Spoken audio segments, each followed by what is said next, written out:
I do believe that pharmaceutical must recognize the importance of advertising, because since 1992, they've been doing DTC advertising. And by the way, Bill, it's gotten better. It's gotten better because they brought in so many consumer packaged goods people who have applied at least some of the disciplines to get that advertising.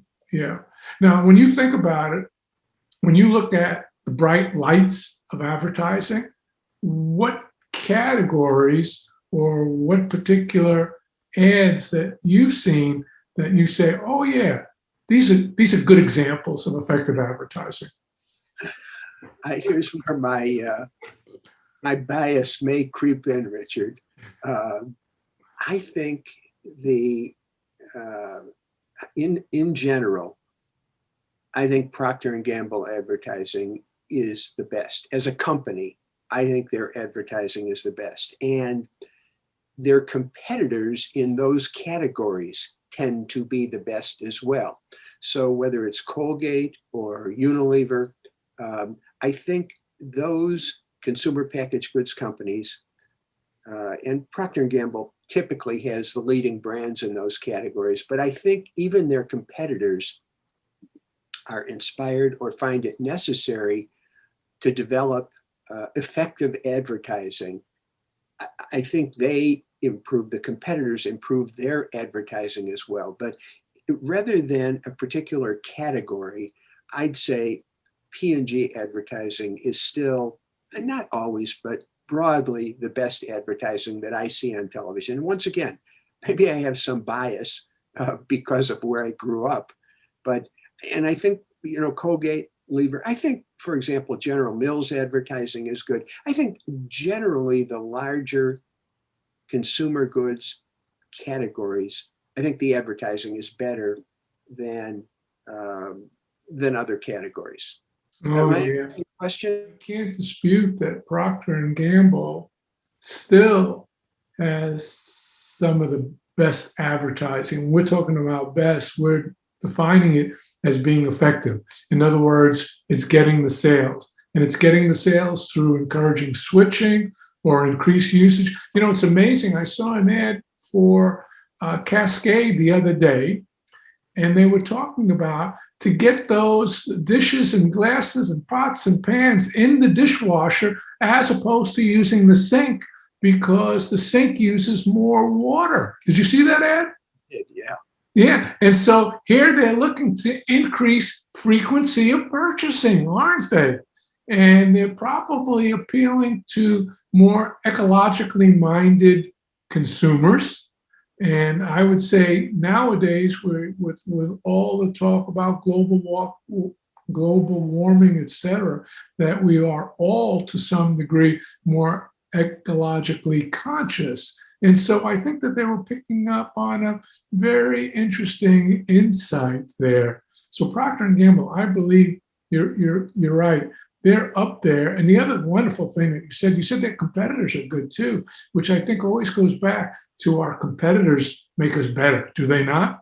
Yes, of course. Competitors have to make us better. But when I think of a particular, say, category that does a very good job of advertising, I would have to say the insurance category. When I think of the advertising for Allstate, particularly the Mayhem, don't let Mayhem strike.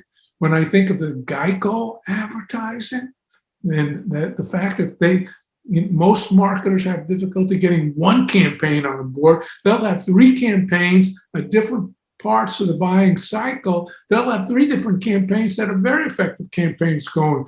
And I get a kick out of this latest Progressive campaign. We can't help you from being like your parents, but we can help you save money with Progressive Insurance. And it's very, very interesting message done in a very interesting way.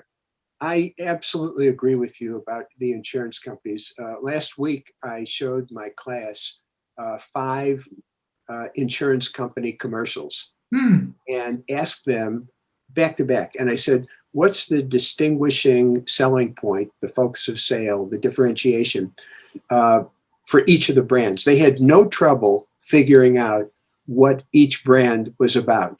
and including Mm, Allstate and Geico and all 5 of the major brands. Yeah, Esurance I did. It was very easy. I hadn't thought of that, Richard, and I'm glad you remind me. Yes, it isn't just Procter and Gamble. I think the insurance companies are doing a good job, and they're spending a lot of money too. It yes, must they be are. working for them. Yeah, yeah. I think that there's something else inherent in what you're saying, Bill, that your students were able to pick this out. And I tell my, marketing clients when we train them in positioning and advertising, I always say that you ought to be able to infer this from what you see. And if you can't infer it, I don't think it's I don't think it's a shortcoming on your part. I think it's because the advertiser isn't very, very clear. I totally agree. One of the exercises, so my students have to do an exercise, turn in a paper assignment for every single class. Okay. And the exercises are easy, and some of them involved uh, talking about what they read, what they learned in creating brand loyalty in your book, and providing examples. So those are some of the exercises. But one of the exercises that I think is most powerful, and I've been doing this for years, and they probably do this half a dozen times each semester.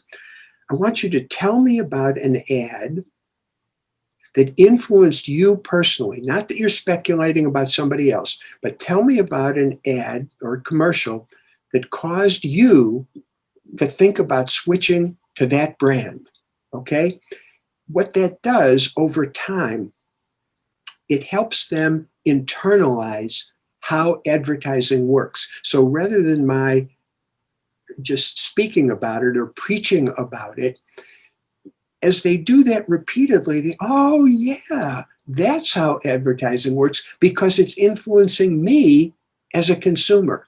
I think it's a powerful exercise that by the end of the semester, I think my students truly have a different appreciation and deeper understanding of how advertising works. Mm, Bill, I think that is a fantastic exercise. I got to say, you mentioned up front that you retired 20 years ago. You haven't retired. You moved into a different role. I would say to you that in the past 20 years, you've continued to hone your skills and learn more about advertising. Wouldn't you agree? Uh, I would hope so, but I'm not sure. I've Oh, of reported in this, course. Richard, that I don't take any money from the university. I do this for fun. I Um, know. I know so you. I think you told me you take $1 because you had to. Yes. So this, let me ask you, Bill, when you think about that question, which I think is a fantastic question, and by the way, inherent in that question is getting your students to realize. And that is something that I believe that we need to do with our advertising. We need to get them to realize what our benefit is. Because if we don't get them to realize it's only up here, and we are emotional beings, we use up here to explain what's here. And so I love that you are getting them to realize the value of advertising. So, what is an ad that has impacted you, for example? wow, that's a good question, Richard. Trying to think what's influenced me recently. Um, I know. Uh, I've got a lower back problem, okay? And it's been for some years, but in recent months, it's gotten worse.